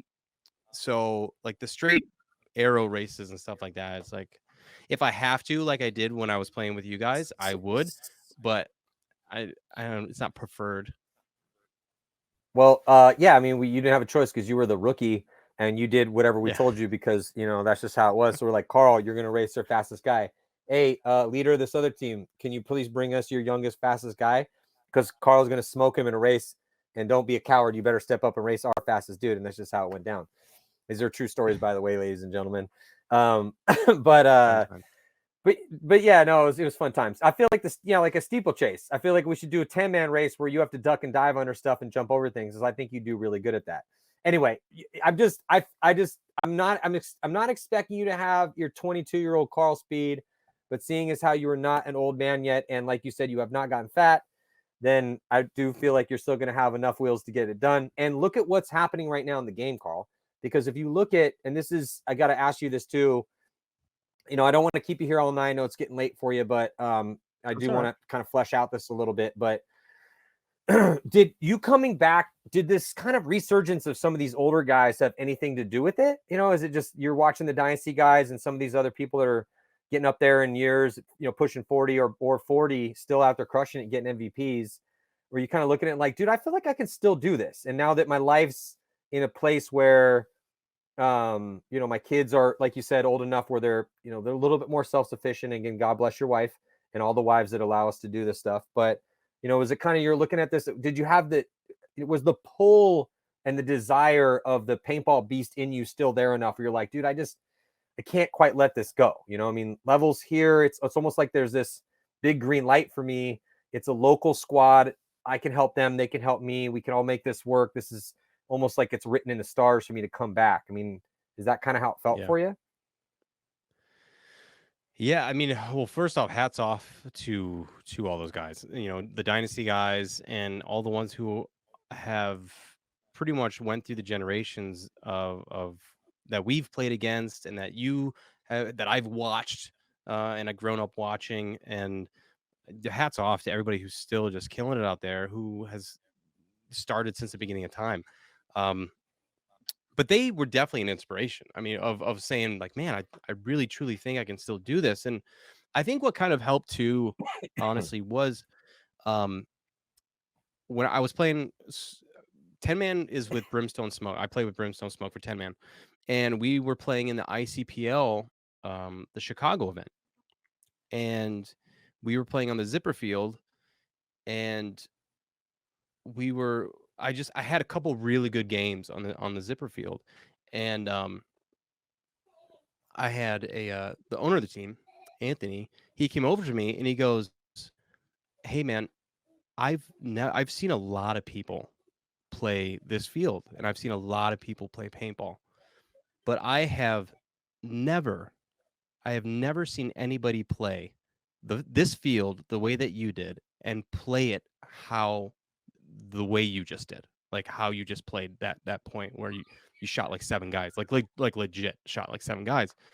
And well, and in that, I'm not trying to say like, oh, just fucking, blowing up my own head or whatever, but I'm like, blow it up, Carl. I've seen it. He's not lying, ladies and gentlemen. I'm telling you, this is not hyperbole. It's not bullshit.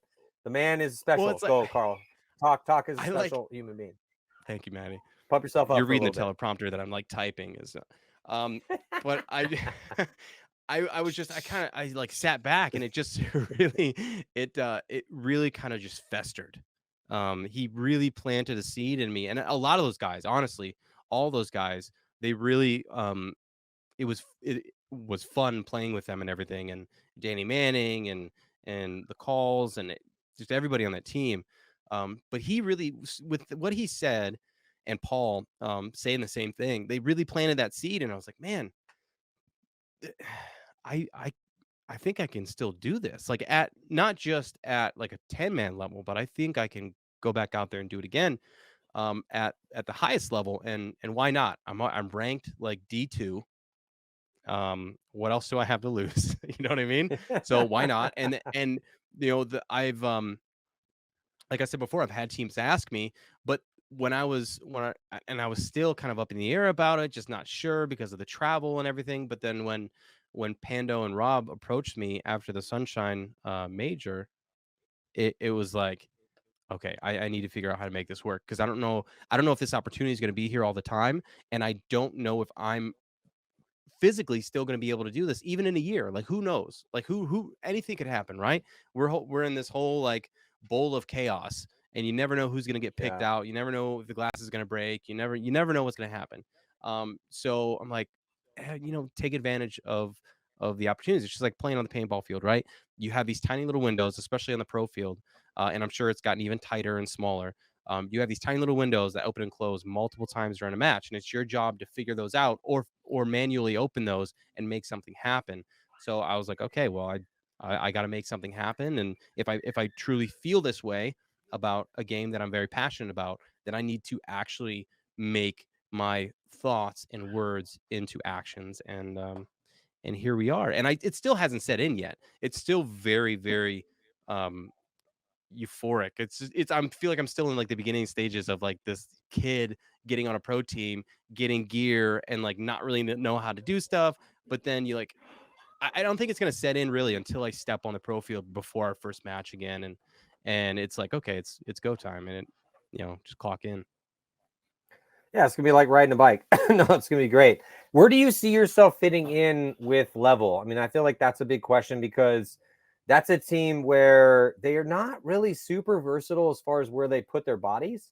They've gotten really good real fast by having guys play certain positions, but yeah, every now and then, based in maybe the scramble or based on the situation, Robbie will put a body here or there in a little bit of a different spot, but they haven't really gotten to this place where they are incredibly versatile, where you could see Danny on the D side, or you could see Sam on the Snake side. Obviously, we had kind of a weird Snake Dorito thing at the last event, kind of tossed. Anyway, but they're a little regimented into their positions. You have played a lot of different spots in your career. Where do you see yourself fitting in with the current vibe offensively? Because you are an offensive player with Columbus Level as it stands right now. Obviously, this could change, but yeah, from obviously I'll play wherever they need me, right? Wherever Robbie thinks that I could do the most damage or be the most utilized, obviously it's going to be that spot. But I think that's the key word, right? I think is utilization. Being that utility player, I think is going to be huge, not only for myself in growing into this new period of my career, but for level 2, and like getting somebody in who, like, yeah, I've been around, but also like they're doing well just by themselves. Like, do they need to add a person? I mean, they didn't have any of these last however many events where they just were climbing the ladder and they've been, kicking ass and here and there. So I'm really just trying to help out and support into wherever I need to. If it means going behind Danny, in front of Danny, up the middle, if it on the Dorito side, whatever it is, I think it's just going to be more of a utility position. Yeah, I mean, I could see that. I think that's good though, because I with the way the game is going, and the middle is, they have a really good middle. Everyone in that top 7 is outstanding on level, or they wouldn't be taking third places. They wouldn't be beating Infamous and Damage in the same event. They wouldn't be knocking the Russians, out on Sunday. Regardless of how close the games are. I mean, everyone's contributing. So that's why I think it's going to be really cool for you to work in a situation knowing, there doesn't need to be a ton of pressure on you. Okay, Carl, you have to be the one in the snake. You have to be the one on the D side. You have to be the guy bashing people in the middle with the giant mallet, or we're going to lose. You get to come into a place and kind of just play some jazz with it. You can kind of go in there and just do what you want to do based on obviously the game plan and the layout. But I just think that's a really cool spot for you to be in as a player. I feel like you've thrived in those situations before, because anytime we would have a game plan where we're not like, you were never really the like hardcore, all right, Carl, you have to go to this spot and you have to look at this lane. This is your role. You having a little freedom to get up, poke your head up, read the stream, see where the bodies are dropping, and then make a really big move using your burst speed. That is where you're most, traditionally you've been incredibly useful. And that's why you got to be paintball famous. And I think for you to come onto levels and make them more, more dynamic from offensive perspective and less scoutable, because, you being able to play kind of wherever. I mean, you've played on the D side, you've played in the snake, you've played up the middle, you've done all these different things. You've played 7-man, you've played 10-man, you've played X-ball, the tight, you've done all of it. You've been there and done all of it. You've won tournaments. So, and then also to help them with that mindset when they do start to get deep. So, you've been in the deep water mentally. You've been on teams that sucked. You've been on teams that were winners. You've done all of that mental work. And now as a grown-ass man, you're going to be able to come in and with a group, again, of grown-ass men. It's not like there's a bunch of young, inexperienced, immature dudes on that squad. So, but the place where they don't have a lot of experience is in the deep water, in the difficult parts of the tournament late on Sunday. Yeah, they've been there a couple times now, and they did take a third, so they've made it through, and again, a hard test. So I think it's a really good fit, man, and I'm so happy to see you back. I'm so happy to see, this level boosting up, and we're able to get you in the mix. I think it's just a really cool thing, dude, because I'm not bullshitting. Like, you are one of my favorite players to watch play, and you haven't gotten fat and slow yet. How's the body feeling though? Because I know, like, over time, like, how are the knees? I know the knees were hurting you a little bit before. How's like the body feeling? Well, to elaborate a little bit on your guys' side, when you're telling me like I wasn't the one who was like, go do this job and this, you guys understood the extremities of my ADHD. So that's a reason why it was also like, Carl, go up there, just at least give me one spot to go to, and then like that's the one job I can do is go to a spot and then like figure it out from there. Yeah, just do it from there, baby. It's all good. Do your thing. Yeah. And I'm learning too from the level guys. I'm learning a lot from them. There's a lot of discipline that goes at the highest level. And throughout my career, I haven't been the most disciplined. I usually tend to go with my gut a lot. But that's like a very gray area too, because it's like with players like that, you like, especially at practice, 100% at practice. It's always like, I've always, I don't know if I've pretty much always said this, and it was always like, practice is where I'm finding the field. right? It doesn't look pretty. It doesn't look orchestrated. It doesn't look like a professional paintball player, because I do a lot of all of my discovering at practice of like what's possible. And even if I get shot, I still know it's possible, because paintball is such a versatile game of variability. It's like anything could happen, man. And I've always said, like, the greatest moves in the game could have been completely a terrible move if just one guy was turned the other way. Yeah. Right. So it's like, whenever, that's what always frustrates me when people get yelled at whenever they're trying to make a move or they're trying to do something. I know this has nothing to do with my knees or legs or anything, but I was just it's just on my mind. No, hey, But, go with it. I want to hear it. I want to hear it. But it's like there's a point in which, especially like for young front players, like, you want them to discover themselves. You want them to find their timing. You don't want to completely rip down the roof of this house that they're building and the structure just because they made a couple moves where the timing was off. At least they're making the move. I mean, that's the biggest thing, right? That's one of the biggest hurdles, is to get the guy to actually try and engage and make the move to make something happen. Because if you just teach everybody to sit back, do your job, shoot a lane from a front player's position, is what I mean. Stay alive, obviously stay alive. But I just don't want it to be, I just hate seeing it like all this kind of like holding players back and making their bodies more valuable than what the situation is. Because I feel like sometimes that's where, especially at practice, because that's where these guys grow to do these and find these run throughs and find their timing and find, okay, well, I have this feeling. Can I trust it or not? And I don't think you can do that unless you get shot a bunch trying to make these moves. And Yeah. I just don't like it when I see a bunch of guys get yelled at practice for trying to make these moves, when it's like, hey man, you got to discover it. So that's my rant on that. No, it makes a lot of sense. In fact, we had Colt Roberts on the show last, and I know you're familiar with Colt. You played with him on X Factor. He's definitely a killer, but X Factor has not done well so far this season. Coming off of a stint where they've done incredibly well, winning 2 events in 2019 in a row, making 3 out of 5 finals during 2020 to 2021. I mean, they were top of the game. They've missed 2 Sundays, first time in 7 years. There's kids in 2nd grade learning math right now that weren't alive the last time that X Factor missed a Sunday. And when I sat down and asked him, like, hey, dude, what's the deal? Why are you guys having problems? And he said kind of a little bit of a hybrid version of what you just said. They had gotten too conservative. They were valuing their bodies too much. They weren't playing their game. They were not playing aggressive and thinking about things too much. And so when you are heading into any sort of high-level paintball, if you're not, like, it's funny because every single team, when you talk to them, with very few, yes, there's a few isolated outliers in this specific statement, but almost every team's like, dude, we play aggressive paintball, bro. This is, and then just insert whatever team name here. This is X Factor paintball. This is Russians paintball, Ironman paintball. This is, every team is, that's how they pride themselves on some sort of infamous, whatever, Ironman. It's just that's how people look at the game.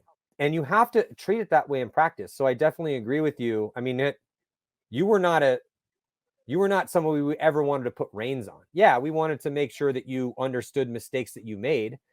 But I mean, and correct me if you think I'm wrong, but I felt like we tried to nurture your aggressive instinct, but harness it in a positive and more survivable way, but let you do your thing. Because Jesus Christ, dude, that's why we had you on the team. I mean, I'm not trying to turn you into some cookie cutter bullshit front dude who's not, gonna be elite. You got to let things be what they are. The heart's going to do what the heart does. The brain does what it does. The cheetah's going to run. Your car Markowski is going to go and do wild, crazy things, and you got to just clean up after it. Is he going to die early every now and then? Yeah, sure. But that's just kind of part of the deal. So that's that fine line, right? That's that thing that we've always been discussing, and people will continue to discuss.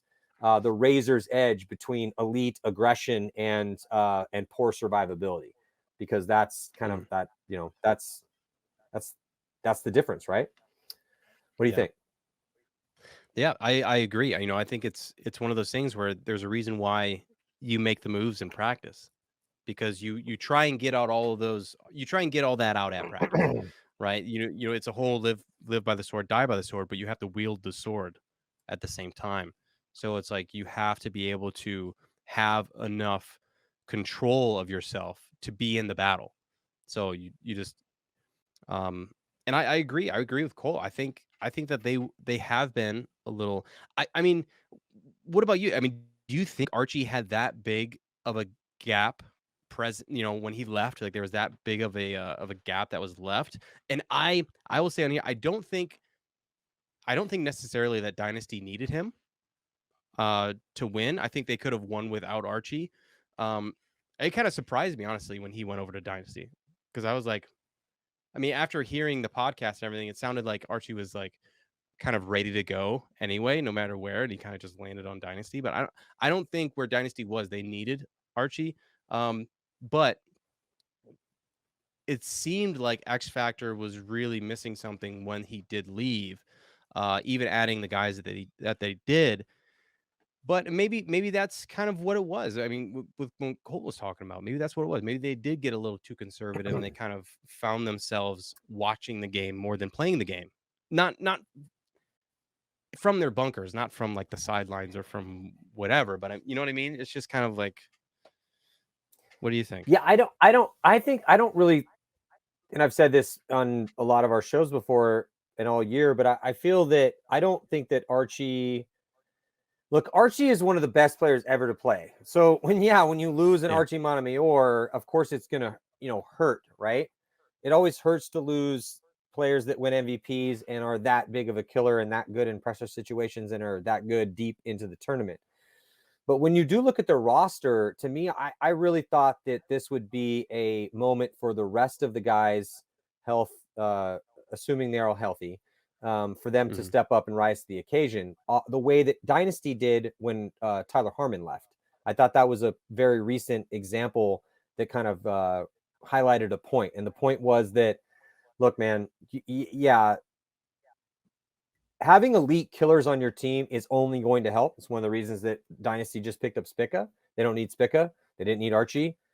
Is their team better with those two guys? Of course. It takes a killer away from another squad. But yeah, I'm just a little disappointed in the fact that the boys on X Factor haven't yet risen to the occasion. But we're only 2 events into the season. There's 4 more events to go. And yeah, they missed a couple Sundays. It's crazy. It's super hard out here. So I don't really knock them for that. And they've had to find a little bit of a new vibe on the team. They've gone through a couple buys. They brought Sean on. Sean's gone. Jesse was there they could win for the a long time.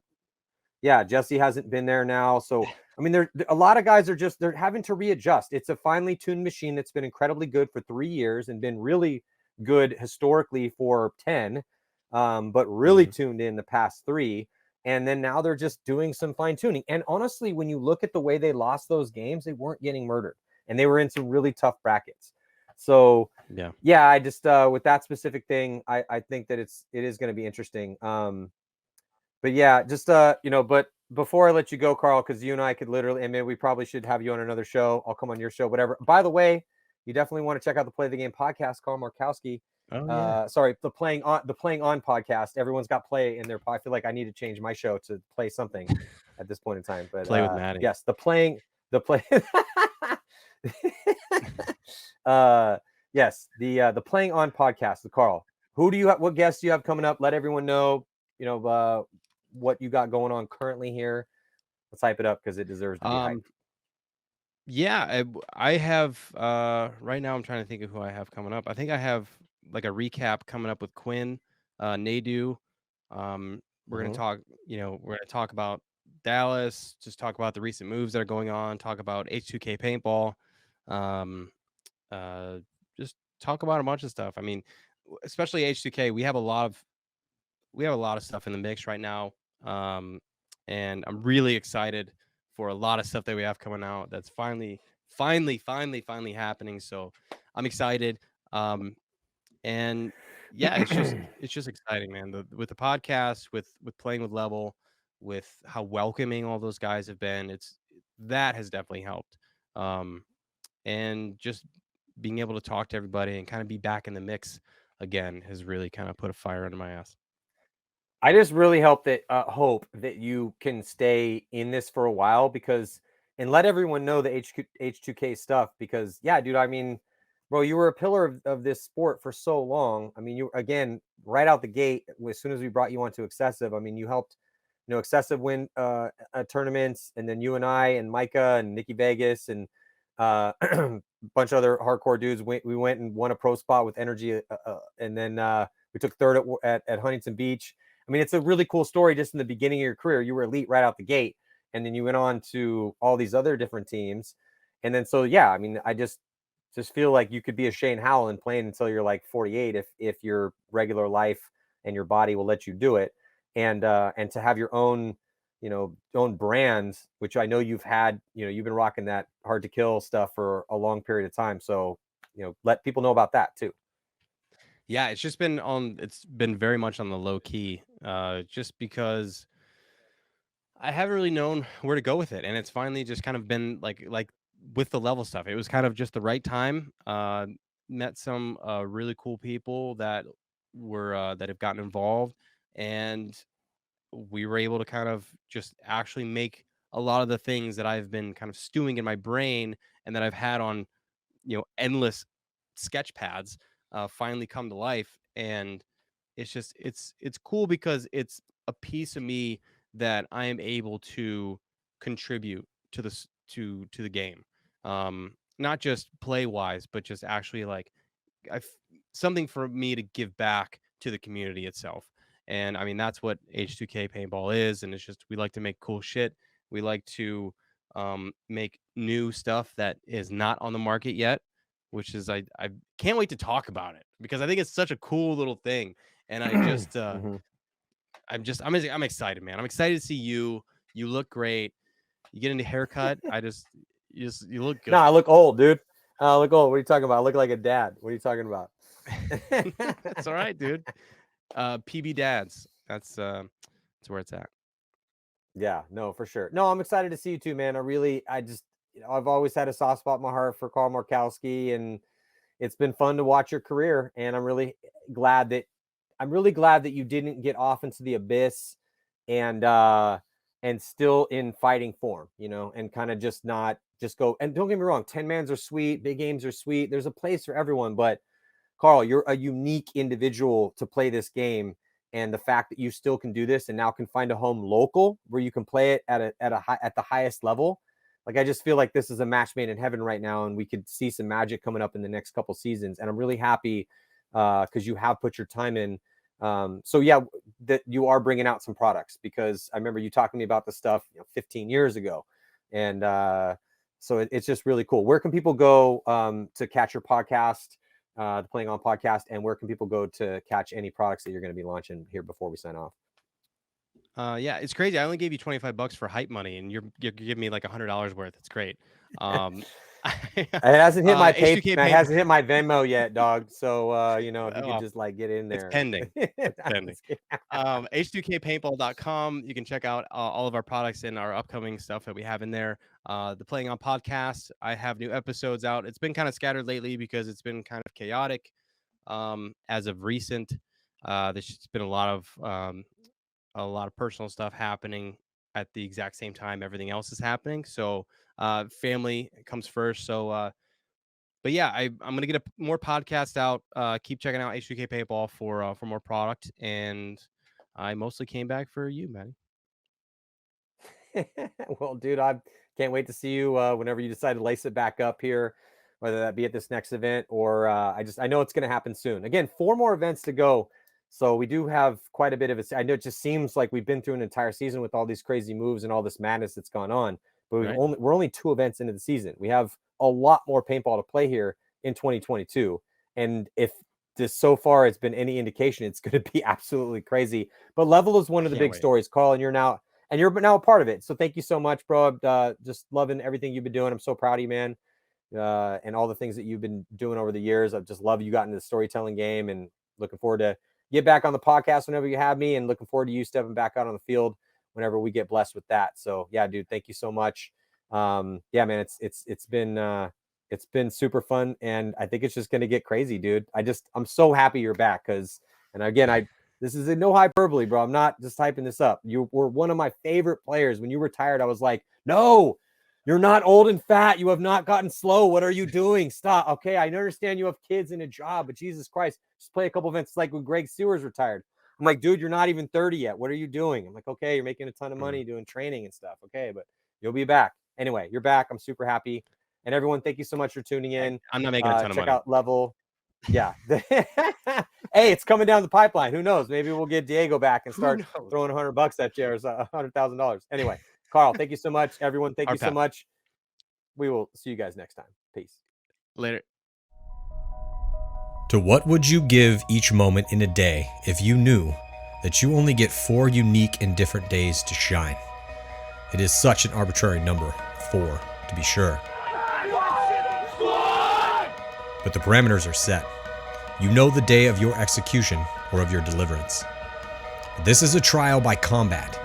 It's a day to define you, a day to test you, a day where all the torturous hours of training come together, where it's you, your gun, your preparation, your teammates, and your tenacity on display, dissected by your enemies, with your skill, your will to win, weighed and measured. It is your chance to prove to the world that in this small slice of place and time, that you above all others are to be remembered, to be respected. In the sport of paintball, it will come down to Sunday, the holy day, and you get to earn your place in the game. And in 2021, you get 4 of these. So this is the story of many moments, but of 1 year of what happens on 4 Sundays. Malice is just saving the day again, and Malice gets a crossfield shot as well. Guys couldn't make the corner like I was as consistent. They get Konstantin Fedorov back. They have Todd Martinez as the coach. Randy Smith is intent on building a championship team. I got the chills, and I was like, we're going to win this tournament. Pressure's all on them because they're number 1 team. We're the 20th place team. Level undefeated, the number 1 seed in their division. They have everything to lose, and we have nothing to lose. No one can touch Dynasty here. That was a complete masterclass. You go to bed dreaming you get to play Impact on Sunday and send them home. Then you dream you get to play Houston Heat. Who's the other Titan? Dynasty. There's no better feeling than going up against the big Titans.